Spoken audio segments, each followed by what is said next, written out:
Sir, una po yung regarding to sa nangyaring rally kahapon. Marami pong mga fake news kumakalat online. Ano po ang gagawin ng DICT para po iwasan yung pagkalat ng fake news?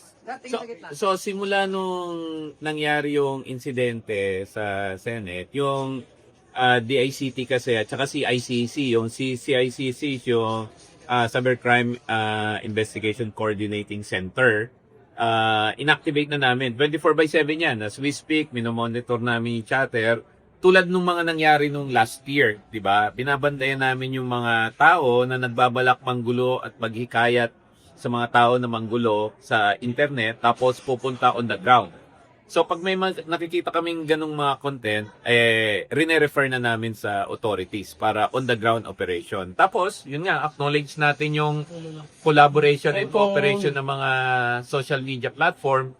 Sila mismo, kasi bawal po talaga sa community standards nila yan.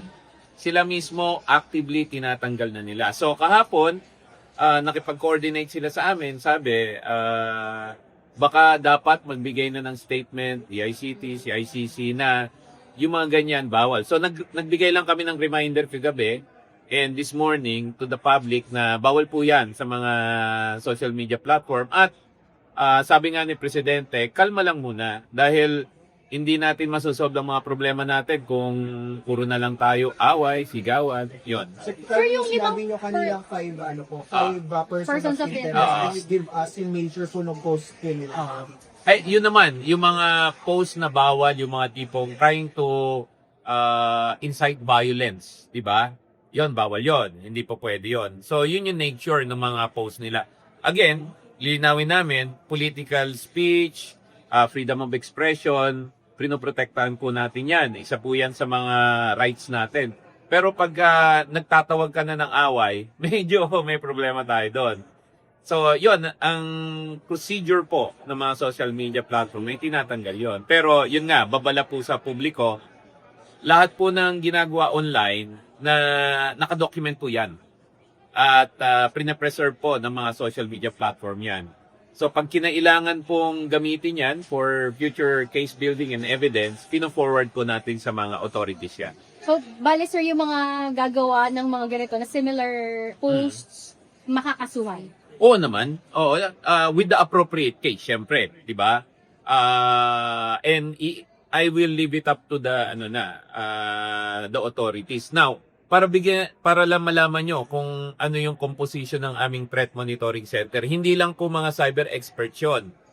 Meron po kami mga abogado doon na bawat post, tinitignan ng mga abogado, pine-verify if there's a violation. Tapos pag nagkaroon ng violation, may isa pang abogado na mag-handle ng processing to endorse it to the appropriate law enforcement agency. Sa class na lang from me, may post po si Sir Art Samaniego na meron daw silang maraming na-monitor na buzz, cyber activity sa Senate right now. Oo. Are we part of the, are we also investigating that or also looking into that, sir? Ano ba yung specific na sinabi niya? Mga Aside from access bus, points daw eh. Mga daming access nagbubukasan na access points. nako, medyo vague sa akin yun. So sa akin, lalo na yan kay Art, pwede naman niyang i-forward sa amin yung information niya para we can act on it. We value the input. Kundi man, pwede niyang padala sa 1326@gicp.gov.ph.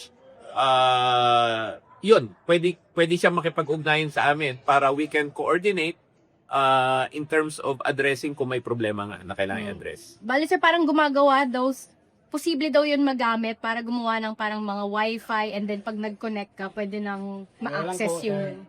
Ay, nako kung ganyan yan, padala niya sa amin yung detalye at makikipag-ugnayan kami.